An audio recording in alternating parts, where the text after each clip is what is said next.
inspiring stories of recovery, practical tips for wellness, developing a culture of care. Welcome to Blue and Beyond, your official Air Force Wounded Warrior Program podcast. Good morning, everybody. My name is Armando Franco, and I am with the Air Force Wounded Warrior Wellness Team. The Wellness Team is relatively new in design. Candace Escobedo and myself comprise of that element. And today we're going to do a podcast on how to journal. And I have two outstanding warriors with me. I have Roann and I have Melissa. And I'd like the two of you just to briefly introduce yourself and describe a little bit about your history and background since you've been enrolled in AFW2. Melissa, will you go first, please? Sure. Thank you for having me. I actually started in the program in 2018. I was diagnosed with lupus and a couple other autoimmune diseases, and I went through an MEB, and I got medically retired from the Air Force, but I actually could have retired anyway. So I retired at 21 years and 8 months, and I've been to several care events and just having a fabulous time, meeting everybody, building relationships. And I went to trials last year and then the Warrior Games, and it was like the best time in my life. I've been journaling for quite some time. When I was little, probably in 7th grade, I probably started really journaling. My dad used to take me around to like swap meets and garage sales, and so I would get like books and these big ledgers. So I just filled them with pictures and wrote about life as a 13, 14-year-old. But then since going into the Air Force, I kind of stopped journaling a little bit. But then since joining your guys' program, I kind of started it back up again. Amazing. Thank you so much, Melissa. Roann? Hey everybody, this is Roann Leatz. I'm a tech sergeant with the Pennsylvania Air National Guard and went into the program in 2018. Actually, Melissa and I that was our first event at Offutt Air Force Base. Seems so long ago now, but writing has always been a talent, I guess you could say, of mine, and I've always enjoyed writing, but journaling has been something on and off throughout my career. AFW2 was something that came out of the blue for me that I wasn't expecting to be such a benefit in my recovery. And once I found out that writing to recovery was something and a lot of other healing arts were part of something that I needed to take advantage of, I jumped on the opportunity to get back into it. When I was younger, kind of like Melissa, I always thought I was going to be a songwriter. So I would always write down lyrics and try to come up with songs and sing. My dad used to sing, so I would always want to write down. And then I would capture, emotional things too when I'm a struggling 16-year-old teenager trying to make sense of the world and who I am. Again, in the Air Force, I think we join and Air Force kind of takes over our life a little bit. And then here I am 20 years later as well, and finishing up my career going through an MEB, and journaling is right back in the forefront more than it ever has been before as a recovery tool. It's become a really, really good resource for me as far as documentation is concerned, because I can write about events or I can write about things going through my MEB that have been really helpful. Yeah, it's been a long 20 years, but I wouldn't change a thing. And if journaling is a part of that now, okay, I'm fine with that. Awesome. I just want to add to everybody out there that these two ladies are actually huge contributors to the actual journaling journey that Right to Recovery has gone on. When I first met them both, it was during a late evening journaling class, and they brought forth not only ideas and contributions on what to do next, but they also donated a lot of their personal supplies to make the sessions even bigger. We now have a resiliency track, and it would not be a resiliency track without these two ladies. So thank you both so much for that.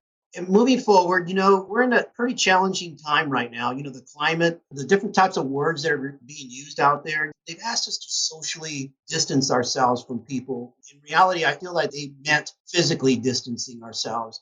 A lot of people, unfortunately, took that social distancing really to heart. They just shut down. That's unfortunate. And that's why our communications team, our outreach team, our marketing team has really stepped up the momentum to connect with people. Unfortunately, losing connectedness with other warriors out there really paints a doom and gloom picture for them. How has the AFW2 community helped your recovery, and then touch specifically on how your journaling has played a part of your recovery? And talk a little bit about the connectedness that you've been using, not only with one another, but also your friends out there. Okay, sure. Dealing with the coronavirus stuff that we're dealing with, AFW2 has always provided the one constant that has been fantastic for me has been connectedness. I always felt like I have been looked after. People were looking out for me. People wanted to check in on me. And that's throughout the entire process. So yeah, since coronavirus has started up and people are a little bit locked away inside and out, I have definitely appreciated some of the additional programs that AFW2 has rolled out to attempt to keep the connectedness. One of the biggest things that I've had to realize for myself, because normally I don't mind being isolated from people. I don't mind being away from people, but it's usually my choice. This is not my choice.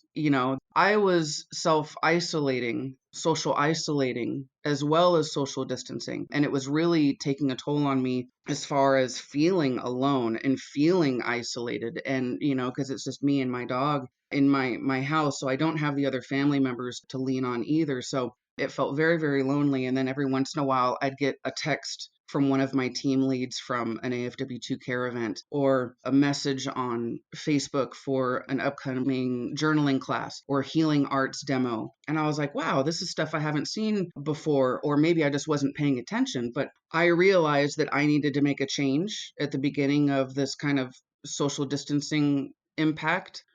Journaling was really hard for me, actually, because I had so much time to journal that I almost didn't know what to write, because I'd go through my day and I wasn't challenged, I wasn't motivated. And so that included journaling. So it was really, really difficult for me to want to put anything on paper because I was just so miserable.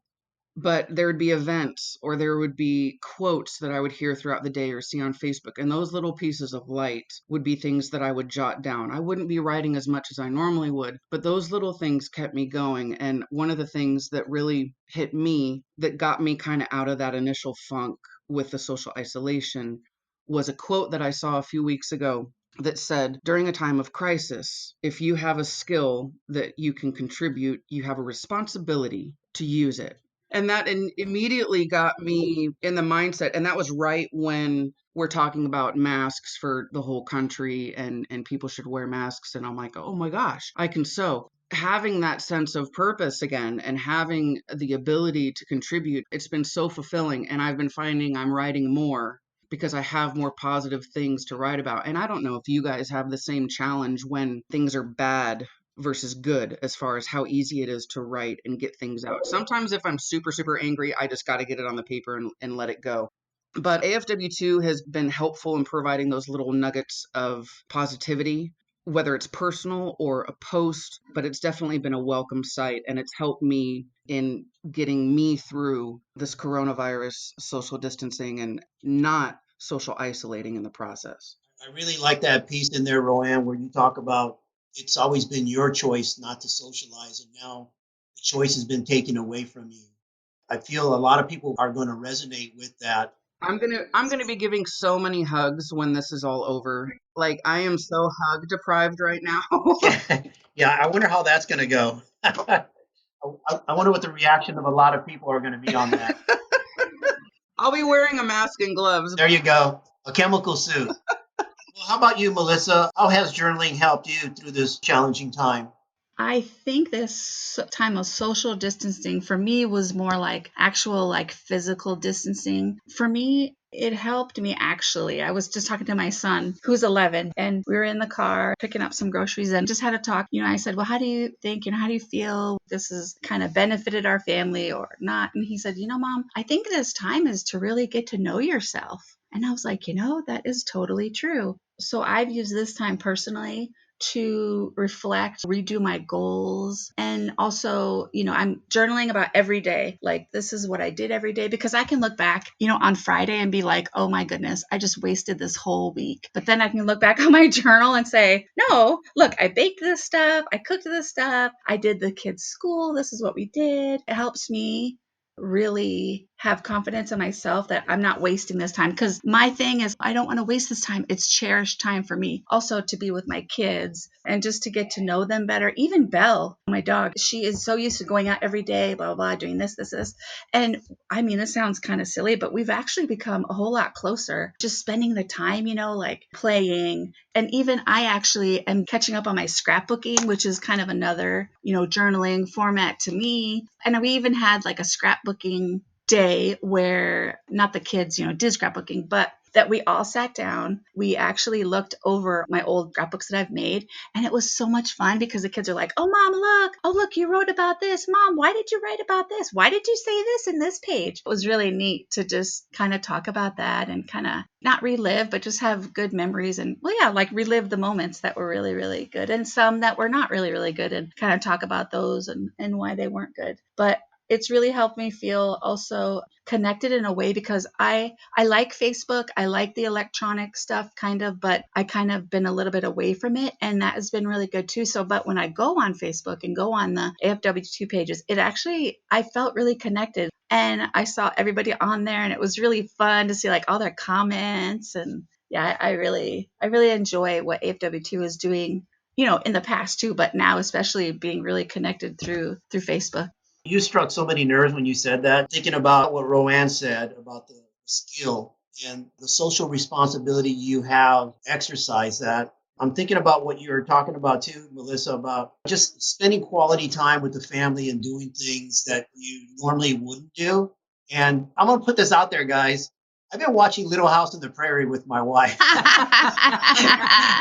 And I'll tell you, the things that they used to do back then as a family, I'm telling you, I am like just so humbled. And the conversations my wife and I have about things like that, I come back into my office where all the technology is, and I start journaling about some of the good old things that I've missed in my life. And I love the fact that this is actually called to us to look back at some of the things, those inner world where you used to find joy and happiness, and journal about those things.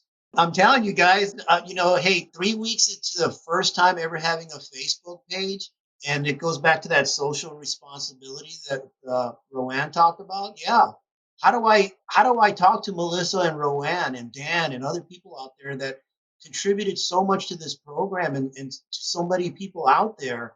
These are amazing platforms that we need to continue to push out there. I really love that input. I have another question for you guys.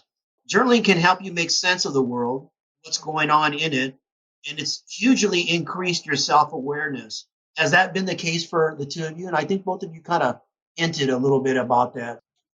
It wasn't until I started with AFW2 that I knew that I had something to be aware of in general. The people there are just like, you're having a moment, own it. And then capturing that, I wasn't sure how to use that information at first. And so journaling, when I got back into journaling with AFW2, my counselor was just like, write down how you feel, because I'm very good about writing down things, but I'm not very good about writing down how I felt about those things. And so I really got to dive into that, especially some of the other warriors. I think I got closer with other warriors, learning about how to share those feelings, either with other warriors or on paper. And that helped me a lot as far as my awareness, because I wasn't afraid to put down how I felt on the paper.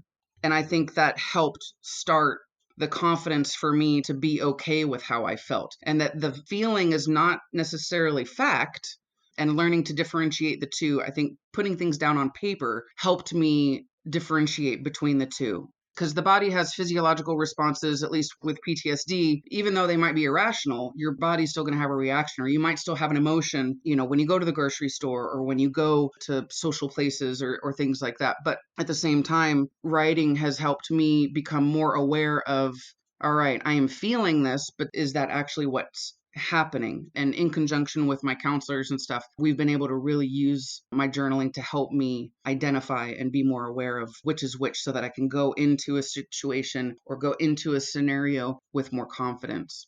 Put it very plainly, all the therapeutic aspects of journaling, and that's exactly what is used to design, is to be able to recall those memories at the here and now, this moment right now, and then look around physiologically and psychologically as what triggered those, or what brought those emotions to surface. That's a great interpretation of that.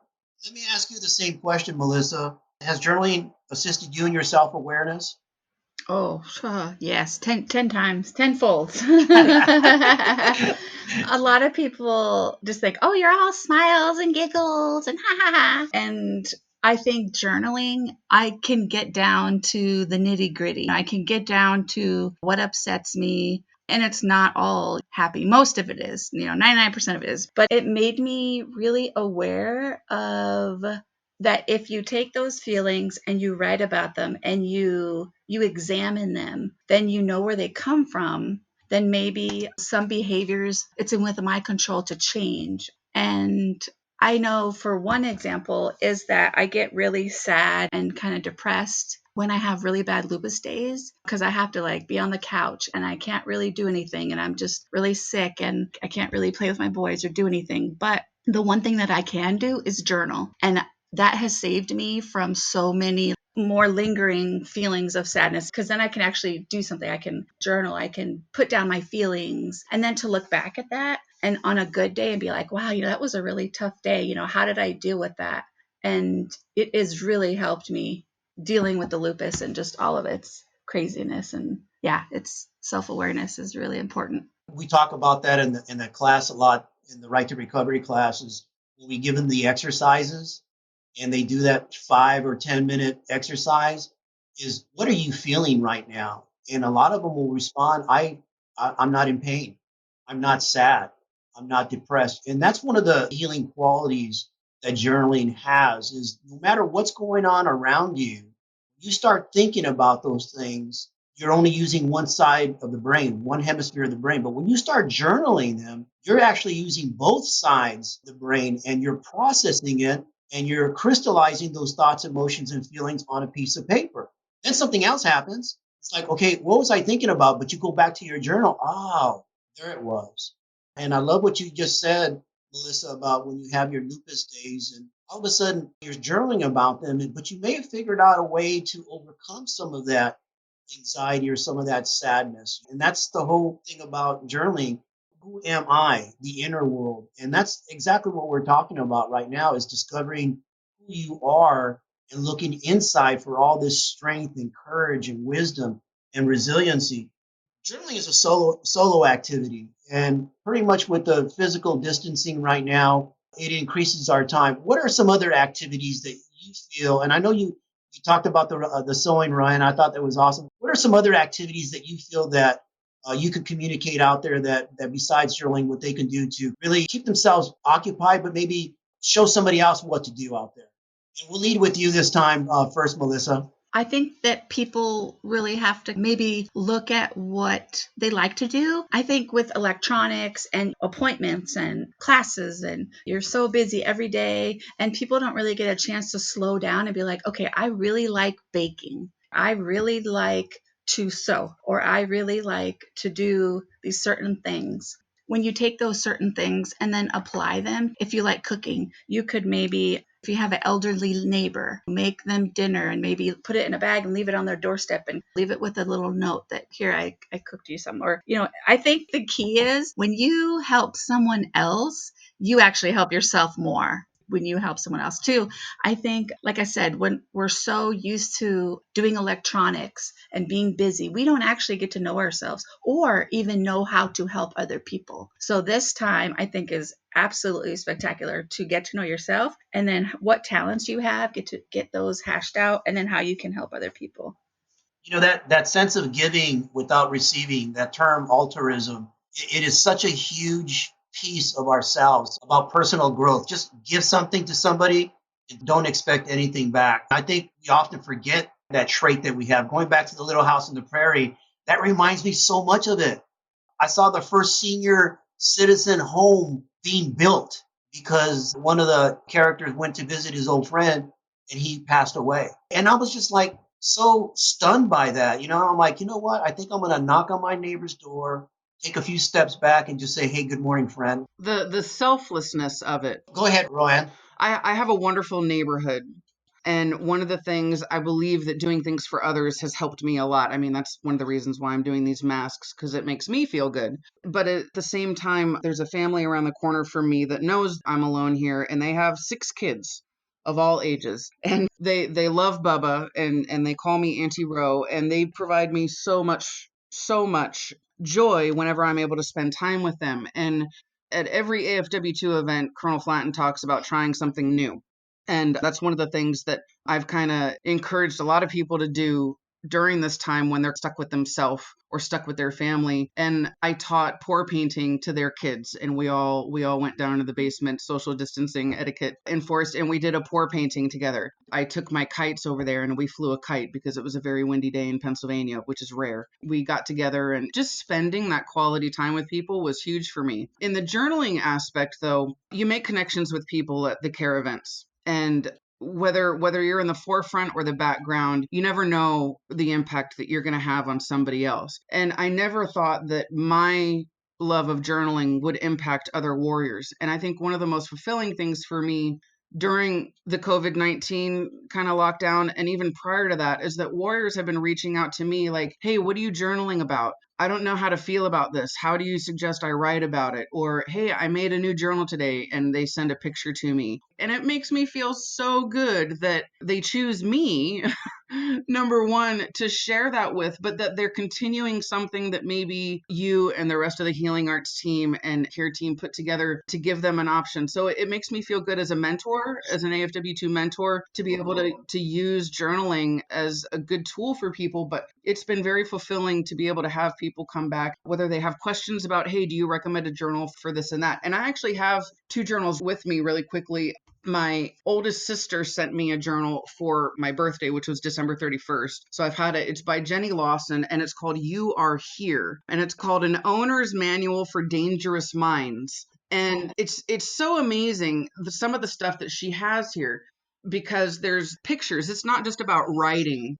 She's like, you can write something down and then you can burn the pages. Like, she has really wonderful ways of prompting. And then she has quotes like, you are here. There is a safe place inside you. Go there. Be still. Be calm. Take comfort. And then at the end, she says, have some enchiladas. I would have never thought about looking for something like that on my own. So it's kind of funny how journaling opens up. And then a second one that I got is really interesting. And I usually encourage, especially for people that don't know how to look at a blank piece of paper and start. It's called a 1 question a day. It's a life journal. So it's a daily journal for recording your life story. And it's 1 question for 365 days. Very, very small, like, who is your professional role model and why? What do you wish you had done earlier?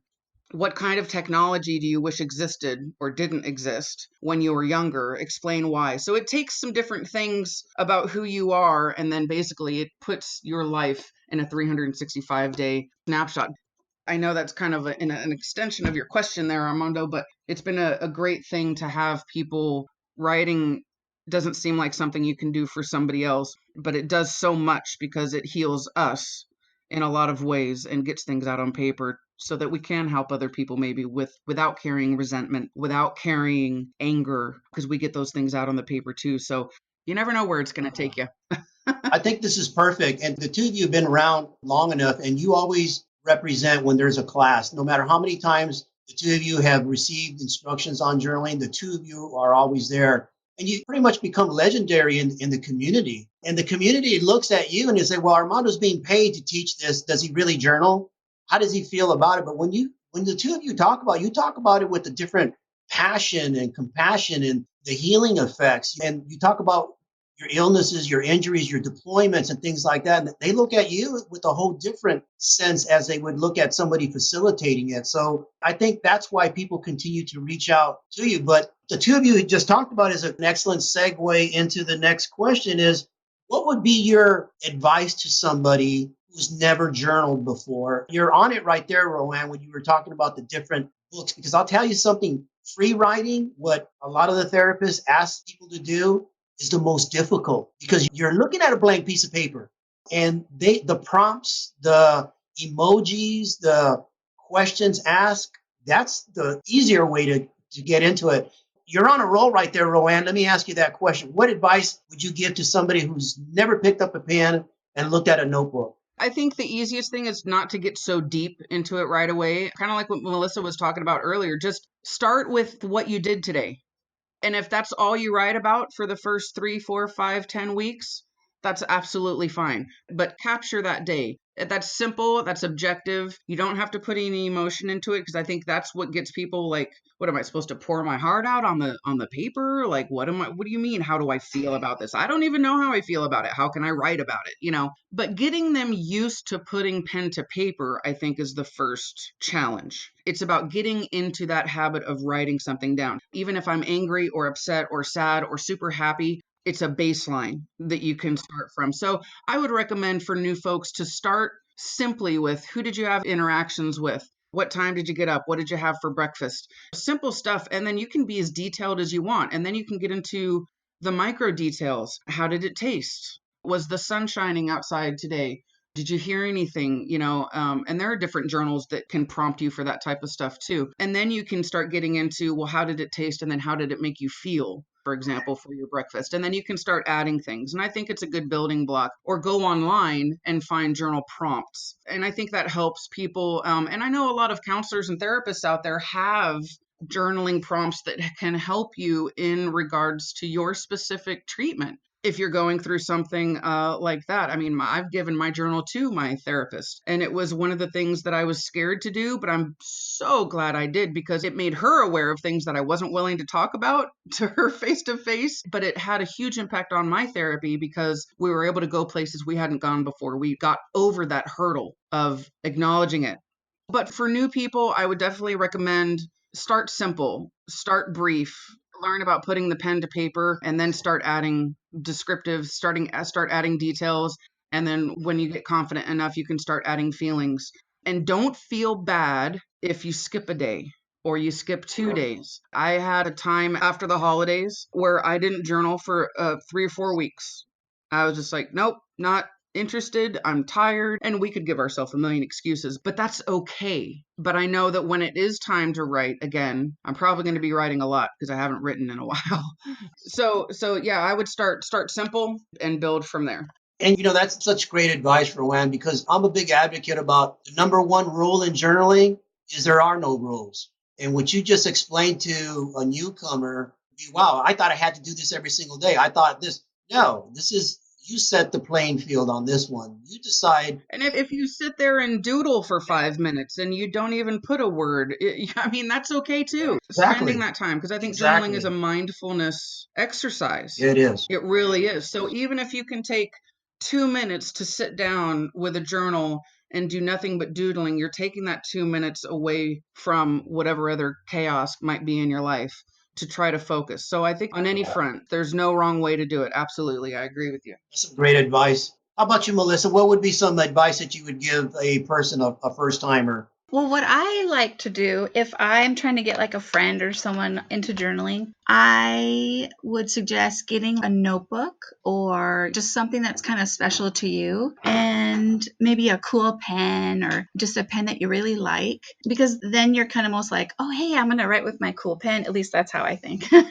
And then have compassion for yourself. Like you guys said, there's no right way to do it. And one of the fun things that I have done in the past is that I had a relative or friend, like the friend that I was trying to get into journaling. I actually did it with her for the first 2 weeks, and we got on email, and I said, hey, here's 5 questions, answer those in your journal. And then she emailed me back 5 questions, and then we shared our answers, a little bit easier for her to kind of get going. Just maybe setting a certain time, set time for yourself to do it. Yeah, like every day. Also, like what Roann said, don't be upset at yourself if you can't do it. If I can't think of anything to write about, then I think about the senses. What did I see today? Did I touch anything real interesting or beautiful? Did I hear anything beautiful? Did I taste anything awesome? What was a really good smell I smelled? I think those are great prompts. Yeah. And I think something that we always talk about amongst ourselves and during the class, we always talk about using color pens. Every color has a descriptiveness attached to the color, an emotion attached to it. We talk about the journal to fit your personality. Make that a venture. Make that a search.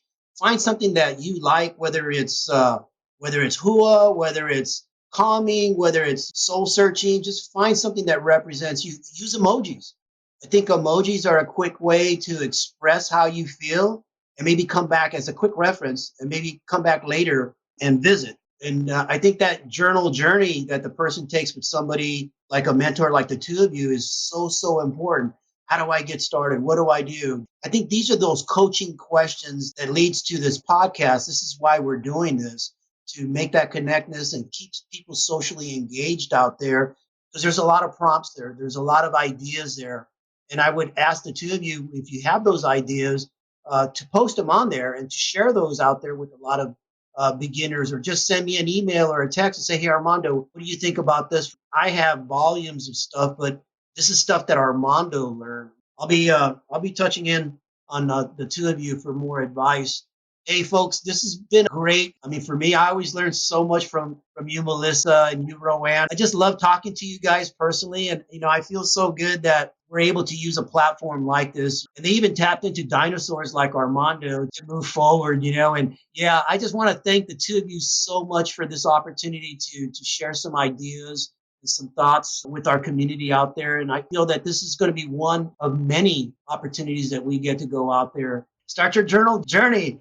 Again, thank you, the two of you, so much. Stay safe, and many blessings for the two of you. This has been an episode of Blue and Beyond, your official Air Force Wounded Warrior Program podcast. Connect with us on social media to keep up with all things AFW2, and be on the lookout for the next Blue and Beyond podcast.